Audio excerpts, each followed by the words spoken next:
بسم اللہ الرحمن الرحیم الحمدللہ رب العالمین وصلی اللہ علی نبینا محمد وعلی آلہ وصحبہ اجمعین۔ دوستو بھائیو، آج ہوا بارہ ہے تو انشاءاللہ مختصر آپ کے سامنے کچھ باتیں بتاتا ہوں، بہت ہی امپورٹنٹ باتیں ہیں۔ اللہ تعالیٰ فرماتا ہے قد افلح المؤمنون الذین هم فی صلاتہم خاشعون، کامیاب ہو گئے وہ لوگ جو اپنی نماز میں خشوع اور خضوع اختیار کرتے ہیں۔ اسلام جو ہم مسلمان کہلاتے ہیں اس میں پہلے ہے اعتقادات۔ اسلام کے ارکان میں سب سے پہلے کیا ہے؟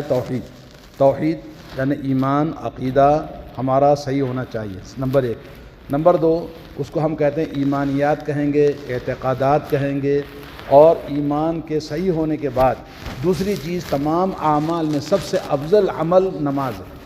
نماز اللہ تعالیٰ نے فرمایا الذین هم فی صلاتہم خاشعون، وہ لوگ جو اپنی نمازوں میں خشوع اور خضوع اختیار کرتے ہیں۔ الذین هم فی صلاتہم دائمون، جو اپنی نمازوں میں مداومت کرتے ہیں، یعنی مسلسل نماز پڑھنے والے۔ الذین هم علی صلاتہم یحافظون کہا، دائمون کہا، اور نماز میں خشوع اور خضوع اختیار کرنے والے۔ نبی کریم صلی اللہ علیہ وسلم اپنی زندگی میں سب سے زیادہ جس بات کی اہمیت دیتے تھے، نماز۔ جعلت قرۃ عینی فی الصلاۃ، نماز میری آنکھوں کی ٹھنڈک، دل کا قرار اللہ نے بنایا ہے۔ اور آپ نے جب بھی کوئی مشکل ہوتی، ہوا آندھی چلتی، تو آپ مسجد میں چلے جاتے، نماز پڑھنا شروع کر دیتے اور کہتے یا بلال ارحنا بالصلاۃ، نماز کے لیے نماز سے ہم آرام حاصل کریں۔ استعینوا بالصبر والصلاۃ، نماز کے ذریعے مدد حاصل کریں زندگی میں۔ دوستو، نماز ایک ایسی عبادت ہے جو بندے سے اللہ تعالیٰ کا ربط، تعلق جوڑتی ہے۔ اس لیے نماز کا بہت زیادہ اہتمام کرنا اور اس بات کی کوشش کرنا کہ نماز رسول اللہ صلی اللہ علیہ وسلم کی سنت کے مطابق ہے۔ جو نماز سنت کے مطابق نہیں ہوگی، ظاہر بات ہے وہ قبولیت کا درجہ بھی اس کا کم ہو جاتا ہے۔ اور نماز میں کاہلی اور سستی کرنا، وَإِذَا قَامُوا إِلَى الصَّلَاةِ قَامُوا كُسَالَىٰ يُرَاءُونَ النَّاسَ وَلَا يَذْكُرُونَ اللَّهَ إِلَّا قَلِيلًا۔ قرآن میں اللہ نے منافقوں کے صفات کو بیان کرتے ہوئے کہا کہ جب منافق لوگ نماز کے لیے کھڑے ہوتے ہیں تو کاہلی اور سستی کے ساتھ نماز پڑھتے ہیں، چستی کے ساتھ نماز نہیں پڑھتے، دلچسپی کے ساتھ نماز نہیں پڑھتے، اور نماز میں اللہ کو بہت کم یاد کرتے ہیں۔ نماز میں کھڑے ہیں تو کہیں اور دماغ ہے، نماز میں کھڑے ہیں تو کچھ اور، ایسے کاہلی کے ساتھ کھڑے ہوتے ہیں کہ ان کا دل نماز میں نہیں ہے، دلچسپی کے ساتھ نماز نہیں پڑھتے۔ تو اس لیے نماز بہت اہتمام کے ساتھ، دل کے ساتھ، من کے ساتھ نماز پڑھنا ہے۔ اللہ کے نبی صلی اللہ علیہ وسلم دنیا سے جب رخصت ہو رہے تھے تو آپ نے الصلاۃ الصلاۃ، آپ نے نماز کی وصیت فرمائی ہے۔ تو نماز ایک بہت اہم چیز ہے۔ تو میں آپ کو کچھ بتانا چاہتا ہوں، خاص بات وہ یہ کہ نماز میں کاہلی اور سستی نہیں کرنا چاہیے۔ نماز کو چھوڑنے والا العہد الذی بیننا وبینہم ترک الصلاۃ، ہمارے اور کافروں کے بیچ میں نماز کا فرق ہے۔ جو نماز چھوڑتا فمن ترکھا فقد کفر، جو نماز چھوڑا وہ کیا ہو گیا؟ کافر ہو گیا۔ تو نماز چھوڑنے والا کافر۔ مسلمان ہیں، کتنے لوگ نماز پڑھتے ہیں گھروں میں؟ آپ اپنے گھروں میں دیکھ لیں، آپ کے گھر میں عورتیں کتنی نماز کی پابندی کرتی ہیں؟ نماز کی پابندی اگر نہیں پڑھتی ہیں تو آپ کے گھر میں کفر ہے۔ یہاں تو علماء کرام نے بتایا کہ جو آدمی نماز نہیں پڑھتا وہ عورت اس سے طلاق لے لے۔ عورت نماز نہیں پڑھتی تو اس عورت کو چھوڑ دے، گھر سے نکال دے، اس کا نکاح ہی نہیں ہوگا، کیونکہ وہ عورت کافر ہے، مسلمان نہیں ہے۔ اگر مرد مسلمان نماز نہیں پڑھتا، زندگی میں نماز ہی نہیں پڑھ رہا تھا، ایسے کتنے کے لوگ مسلمان ہیں، تو کہا کہ اس مسلمان کا نماز جنازہ نہیں ہوگا، اس کو قبرستان میں بھی دفن نہیں کرنا، لے جا کے جنگل میں دفن کرو۔ علماء کرام نے فتویٰ دیا ہے۔ تو ہمارے گھروں میں، ہمارے بچوں میں، ہمارے رشتہ داروں میں ہم اپنی زندگی میں نماز کا کتنا اہتمام کرتے ہیں، اس بات کا خیال رکھنا چاہیے اور لوگوں کو تنبیہ کرنا چاہیے نماز کے نہ چھوڑنے پر۔ تو اللہ رب العالمین نے نماز کے لیے ہمیں اوقات بتایا ہے۔ ان الصلاۃ کانت علی المؤمنین کتابا موقوتا، وقت مقررہ کے ساتھ میں نماز فرض ہے، ہر مسلمان کے اوپر وقت پر نماز پڑھنا ہے۔ اللہ کے نبی صلی اللہ علیہ وسلم سے حضرت ابن عباس رضی اللہ، حضرت عبداللہ بن مسعود رضی اللہ تعالیٰ عنہ نے پوچھا احب الاعمال الی اللہ، اے اللہ کے نبی صلی اللہ علیہ وسلم، اللہ تعالیٰ کے نزدیک سب سے محبوب عمل کیا ہے؟ تو اللہ کے نبی نے فرمایا الصلاۃ فی وقتہا، نماز کو اس کے اول وقت میں پڑھنا سب سے افضل ہے۔ نماز کو تاخیر سے نہیں پڑھنا ہے۔ اللہ تعالیٰ نے قرآن میں ارأیت الذی یکذب بالدین، آپ نے دیکھا اس شخص کو جو دین کو جھٹلا دیتا ہے، فذلک الذی یدعو الیتیم، جو یتیم کو چھوڑ دیتا ہے، مدد نہیں کرتا، کھانا نہیں کھلاتا۔ ولا یحض علی طعام المسکین، مسکین کو کھانا کھلانے کے لیے ٹکار کے چلا جاتا ہے، کھانا تک نہیں کھلاتا ہے۔ اس کے بعد فویل للمصلین، ہلاکت ہے، بربادی ہے، جہنم ہے نمازیوں کے لیے، الذین هم عن صلاتهم ساہون، جو اپنی نمازوں میں کوتاہی کرتے ہیں۔ نماز میں کوتاہی کرنے والوں کے لیے ہلاکت ہے، بربادی ہے۔ جو نماز ہی نہیں پڑھتے ان کا کیا حال ہوگا؟ تو بہت مشکل ہے آج جو ہماری زندگی کے مشکلات ہیں، اسی وجہ سے ہم چاہتے ہیں اللہ ہماری مدد کرے، ہم چاہتے ہیں اللہ ہماری حفاظت کرے، اللہ چاہتے ہیں ہماری رزق میں برکت دے دے، اللہ چاہتے ہیں ہمیں بیماریوں سے محفوظ رکھے، اللہ تعالیٰ سے ہم کیا کیا سب خواہشیں کرتے ہیں، لیکن آپ اللہ تعالیٰ کے دین کی کوئی آپ کے پاس اہمیت نہیں ہے، آپ اللہ کی عبادتوں کی آپ اہمیت نہیں دیتے اپنی زندگی میں، تو پھر کیسے آپ یہ تمنا کرتے ہیں؟ اللہ رب العالمین جب کوئی نافرمان بندہ اس طرح سے اللہ کے ساتھ سلوک کرتا ہے تو اللہ تعالیٰ اس کو اتنا رزق دیتا ہے جتنا سب کو دیتا ہے، جانوروں کو، مشرکوں کو، کافروں کو، سب کو دیتا ہے، اس کو بھی دیتا ہے، لیکن جو اللہ کی رحمت ہے اس کو نہیں ملتی۔ تو اللہ کی رحمت اسی کو ملتی ہے جس کے پاس اللہ تعالیٰ کے دین کی محبت، اللہ سے محبت، اللہ کی عبادت کی محبت، اللہ تعالیٰ کی بارگاہ میں آ کے وہ سجدہ کرتا ہے، نماز پڑھتا ہو، دین کی بات۔ دیکھو ہم دین کی بات سنانے کے لیے کھڑے ہیں، لوگ سننا نہیں چاہتے، بعض لوگ چلے جاتے ہیں، بولے کیا سننا ہے؟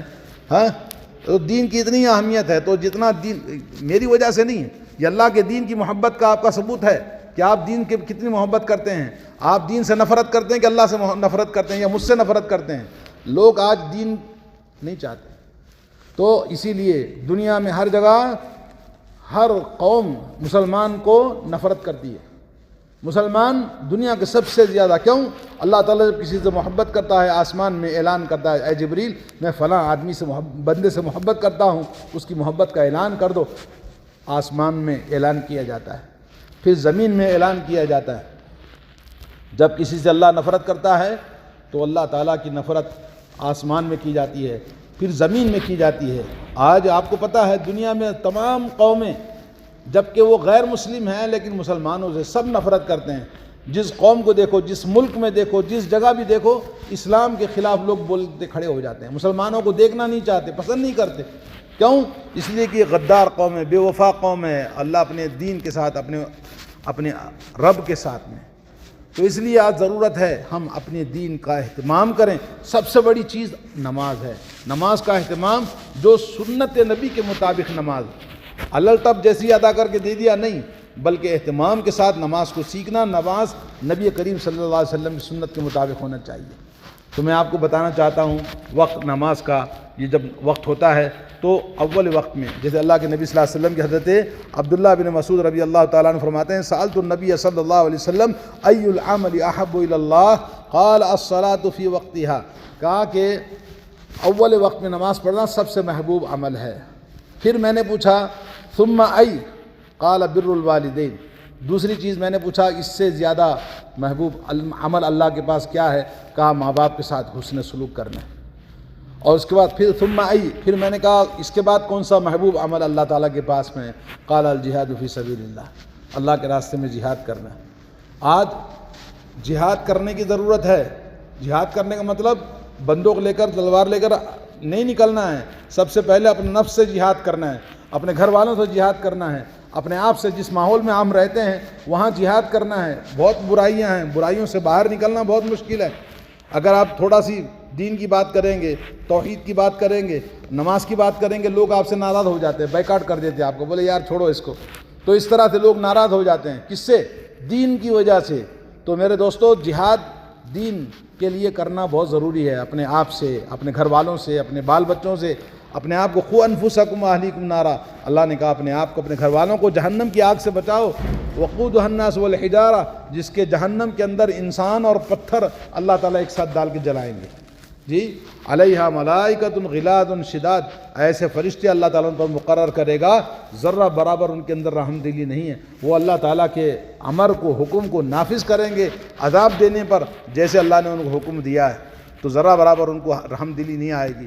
جیسے آپ کو پتہ ہے گائے کاٹتا ہے قصائی تو اس کو تھوڑا رحم آتا ہے جی، اسی طرح سے اللہ تعالیٰ کو ایسے نافرمانوں کو عذاب دیتے ہوئے رحم نہیں آتا ہے۔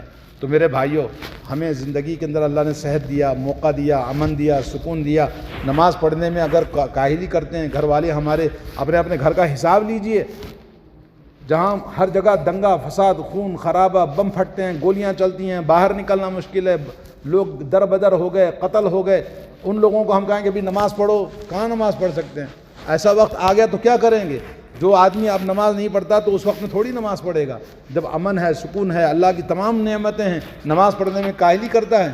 تو میرے بھائیوں، نماز میں کوتاہی نہیں کرنا چاہیے، وقت کو ٹال کے نہیں پڑھنا چاہیے۔ اور ہمارے یہاں پر جو نماز کے اوقات ہیں، یہاں آپ دیکھتے ہیں سعودی عرب کے اندر کافی عرصے سے بہت سارے لوگ رہتے ہیں، آپ کو پتہ ہے کہ یہاں پر ظہر کی نماز ٹائم بدلتا رہتا ہے، پونے 12 بجے اذان ہوتی ہے، پونے 12 بجے اذان ہوتی ہے، 12:15 بجے نماز ختم ہو جاتی ہے، کبھی ابھی جیسے 12:30 تک نماز آتی ہے، پونے 1 بجے نماز ہوتی ہے۔ تو وقت جیسے جیسے اول وقت میں آتا ہے، سورج کے نکلنے کے حساب سے نماز رکھتے ہیں۔ آپ کو پتہ ہے کہ فجر کی نماز کب پڑھتے ہیں؟ اللہ کے نبی صلی اللہ علیہ وسلم نماز کے اوقات جیسے بتائیں اول وقت میں نماز پڑھنا چاہیے، سوائے ظہر کی نماز اور عشاء کی نماز۔ ظہر کی نماز کو آپ تھوڑا سا گرمی کے موسم میں کیا کر سکتے ہیں، تھوڑا سا ٹھنڈا کر کے آپ پڑھ سکتے ہیں، دیر سے پڑھ سکتے ہیں۔ عشاء کی نماز اللہ کے نبی صلی اللہ علیہ وسلم کو پسند تھا کہ دیر سے پڑھیں، لیکن اللہ کے نبی صلی اللہ علیہ وسلم باقی نمازیں اول وقت میں پڑھتے تھے۔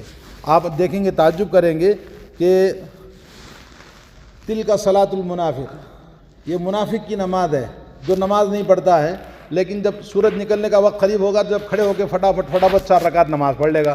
تو اس وقت میں سورج نکلتے وقت میں اور سورج کے ڈوبتے وقت میں اللہ کے نبی نے فرمایا صلی اللہ علیہ وسلم، شیطان سورج کے نکلتے وقت ڈوبتے وقت میں اس کے سامنے کھڑا ہو جاتا ہے، اس کے 2 سینگوں کے بیچ میں سورج ڈوبتا ہے، سورج نکلتا ہے، اور جو منافق آدمی ہے وہ اس وقت میں نماز پڑھتا ہے تو وہ خوش ہوتا ہے کہ مجھے سجدہ کر رہا ہے۔ تو سورج کے نکلتے وقت میں، سورج کے ڈوبتے وقت میں نماز پڑھنا منع ہے جی۔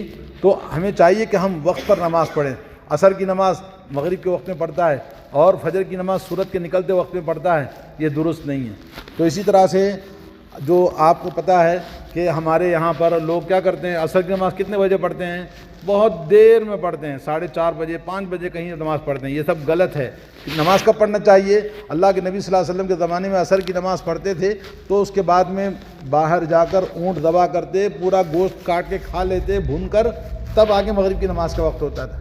جیسا کہ آپ یہاں دیکھتے ہیں کہ جیسے جیسے وقت بدلتا ہے، کبھی 3:30 بجے تو کبھی پونے 4 بجے تو کبھی 3:15 بجے نماز ہوتی ہے عصر کی۔ تو اسی طرح سے ظہر کی نماز، عصر کی نماز اور مغرب کی نماز، مغرب کی نماز اللہ کے نبی صلی اللہ علیہ وسلم نے جو نماز کے اوقات ہیں، آپ کو پتہ ہے حضرت جابر بن عبداللہ رضی اللہ تعالیٰ عنہ کی حدیث ہے، نماز اللہ تعالیٰ نے آپ کو آسمان میں بلا کر دیا ہے، نہیں؟ نماز کہاں ملی؟ آسمانوں میں۔ جب نماز لے کر دنیا میں آئے تو جبریل علیہ السلام آئے، آپ کو وضو بتا کے دکھایا، پھر اس کے بعد میں نماز کیسے پڑھنا چاہیے، نماز کا طریقہ سکھایا۔ اول وقت میں نماز پڑھنے کے لیے 5 نمازیں ایک دن پورا اول وقت میں نماز پڑھائی، پھر اس کے بعد دوسرے دن آئے، فجر کی نماز سے لے کر پھر عشاء کی نماز تک آخر وقت میں نماز پڑھائی، 2 دن نماز امامت کر کے دکھایا، اور اس کے بعد بولا کہ تمہارے نمازوں کے اوقات یہاں سے لے کر یہاں تک، یہاں سے لے کر یہاں تک۔ تو اول وقت میں نماز پڑھنا، جیسا کہ ابھی آپ نے سنا، افضل ہے کہ اول وقت میں پڑھنا چاہیے۔ دیر سے من مانی کر کے نماز نہیں پڑھنا، سو کر اٹھ کر پڑھ لیں گے یار کیا بات ہے، ایسے نہیں، بلکہ نماز کا اہتمام اپنی زندگی میں ہونا چاہیے۔ اور اسی لیے اللہ کے نبی صلی اللہ علیہ وسلم کیا فرماتے ہیں، جب انسان قبر کے اندر دفن ہوتا ہے تو جب مردے اس کو اٹھاتے تو وہ فوراً بولے گا بھئی نماز کا وقت ہو گیا، نماز کا وقت ہو گیا، تو نماز کی اس کو فکر رہتی ہے۔ اور اللہ کے نبی صلی اللہ علیہ وسلم نے کیا فرمایا، اللہ تعالیٰ اپنے عرش کے نیچے جگہ دیتا ہے اس نوجوان کو جس کا دل مسجد سے لگا ہوا ہے، یعنی جب دیکھو نماز کی فکر لگی رہتی ہے۔ تو نماز سبحان اللہ ایک ایسی عبادت ہے جو اللہ تعالیٰ سے اس کو جوڑے رکھتی ہے، اور اللہ تعالیٰ جو نماز کی حفاظت کرتا ہے اللہ اس کی حفاظت کرتا ہے، جو نماز کا حق ادا کرتا ہے اللہ تعالیٰ اس کو سب کچھ عطا فرماتا ہے۔ وَأَمُرْ أَهْلَكَ بِالصَّلَاةِ وَاسْتَبِرْ عَلَيْهَا، اللہ نے کہا یا رسول اللہ آپ نماز پڑھو، اپنے گھر والوں کو بھی نماز کا حکم دو اور نماز پر قائم رہو۔ لا نسألک رزقا، ہم آپ سے روزی نہیں مانگتے، نحن نرزقک، ہم روزی دیتے ہیں، روزی کی فکر نہیں کرنا، یعنی نماز کے لیے، روزی کے لیے نماز کو نہیں چھوڑنا، نماز کو ضائع نہیں کرنا۔ تو نماز ایک ایسی عبادت ہے جس سے ہماری زندگی کی تمام مشکلات حل ہوتی ہیں، تو ہمیں نماز کی فکر کرنی چاہیے۔ اور اسی طرح سے جیسے میں اپنے گھر والوں کو کھلاتا پلاتا، کپڑے لتے سب کچھ ان کے آرام کا خیال کرتا ہوں، تو نماز کا بھی مجھے خیال رکھنا بہت ضروری ہے۔ تو اس طرح سے کچھ باتیں آپ کے گوشے گزار کرنا چاہ رہا تھا۔ اور فجر کی نماز دیکھا آپ نے ہمارے ملک میں بہت دیر سے پڑھتے لوگ، ہے نہیں؟ جاتے ہیں ہم گھر تو دیکھتے ہیں بھئی نماز پڑھ کے دیکھا تو لوگ سورج نکلنے کے قریب ہوتا تب نماز سے پڑھ کے مسجد سے نکلتے ہیں، نہیں، یہاں پر آپ دیکھتے ہیں کہ نماز پڑھنے کے بعد بھی 1 گھنٹہ لگا رہتا ہے جی۔ تو اس طرح سے اندھیرے میں نماز پڑھتے تھے۔ تو اول وقت میں نماز پڑھنا افضل ہے۔ تو تمام نمازیں، اور جمعہ کی نماز تو ہمارے ملک میں لوگ کھلواڑ بنا کے رکھا ہے جی، کوئی 1:30 بجے پڑھتا، کوئی 2 بجے پڑھتا، کوئی 2:30 بجے پڑھتا، کوئی 3 بجے پڑھتا ہے، اور نام رکھا گیا سنی مسجد ہے۔ سنی مسجد ہے، عصر کی نماز کے وقت میں ظہر کی نماز پڑھ رہے ہیں، اور جمعہ کی نماز تو ممبر پہ خطبہ ہوتا ہے، نیچے خطبہ ہوتا ہے، پتہ نہیں کتنے خطبہ بنا کے رکھا ہے۔ سب بدعت ہے، دین اصل ہے ہی نہیں ہے۔ جبکہ انسان ٹوپی، داڑھی، جبہ، کرتا پائجامہ، نماز کا اہتمام، مسواک، داڑھی سب کچھ ہے، لیکن نماز صحیح نہیں ہے، سنت نبی کے مطابق نہیں ہے۔ نماز پڑھ کے خوش ہوتے ہیں کہ بھئی ہم نے نماز پڑھی ہے، لیکن آپ کی نماز کو جب چیک کیا گیا تو اللہ کے نبی کی نماز کچھ اور ہے، آپ کی نماز کچھ اور ہے، تو اللہ تعالیٰ کیسے قبول کرے گا؟ تو اس لیے ہمیں چاہیے کہ ہم اپنی نمازوں کا اہتمام کریں۔ اللہ تعالیٰ ہم سب کو سنت نبی کے مطابق نمازوں کا اہتمام کرنے کی توفیق عطا فرمائے، اور اللہ رب العالمین ہمارے گناہوں کو، خطاؤں کو معاف فرمائے۔ وصلی اللہ علی نبینا محمد وعلی آلہ وصحبہ اجمعین۔